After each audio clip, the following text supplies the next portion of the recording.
មន្ទីរសុខាភិបាលខេត្តក្រចេះបើកកិច្ចប្រជុំផ្សព្វផ្សាយស្ដីពីច្បាប់និងលិខិតបទដ្ឋានគតិយុត្តក្នុងការគ្រប់គ្រងអ្នកប្រកបវិជ្ជាជីវៈសុខាភិបាលក្នុងខេត្តក្រចេះ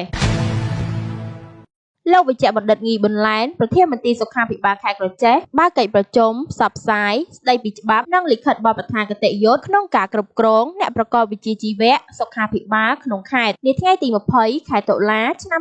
2025ដែលរៀបចំដោយមន្ទីរសុខាភិបាលនិងក្រុមប្រឹក្សាគណៈគ្រូពេទ្យខេត្តក្រចេះក្នុងឱកាសនោះលោកងីប៊ុនឡែនបានបញ្ជាក់ថារាជរដ្ឋាភិបាលកម្ពុជានីតិកាលទី7នៃរដ្ឋសភាក្រោមការដឹកនាំរបស់សម្ដេចមហាបវរធិបតីហ៊ុនម៉ាណែតនាយករដ្ឋមន្ត្រីនៃព្រះរាជាណាចក្រកម្ពុជាបានកំពុងបោះជំហានប្រកបដោយថាមពលសមត្ថភាពចក្ខុវិស័យវែងឆ្ងាយរួមជាមួយវិធានការជាក់ស្ដែងមោះមុតដែលបានដាក់ចេញនៅកម្មវិធីនយោបាយអាទិភាពចំនួន6និងវិធានគន្លឹះចំនួន6ក្នុងនីតិកាលទី1នៃយុទ្ធសាស្ត្របញ្ចកោណដើម្បីឆ្លើយតបទៅនឹងតម្រូវការរបស់ប្រជាពលរដ្ឋនិងជំរុញការអភិវឌ្ឍសេដ្ឋកិច្ចសង្គមឲ្យកាន់តែរីកចម្រើនយ៉ាងឆាប់រហ័សលោកបន្តថាអាទិភាពទី1ចំណោមអាទិភាពទាំង6គឺពង្រឹងសេវាថែទាំសុខភាពឆ្ពោះទៅរកការគ្របដណ្ដប់សុខុមាលភាពសកលការលើកកម្ពស់សុខភាពនិងសុខុមាលភាពរបស់ប្រជាជនគឺជាអាទិភាពមួយក្នុងចំណោមអាទិភាពទាំង5យុទ្ធសាស្ត្របញ្ចកោណទី1របស់រាជរដ្ឋាភិបាលក្នុងនោះដែរការអភិវឌ្ឍហេដ្ឋារចនាសម្ព័ន្ធសុខាភិបាល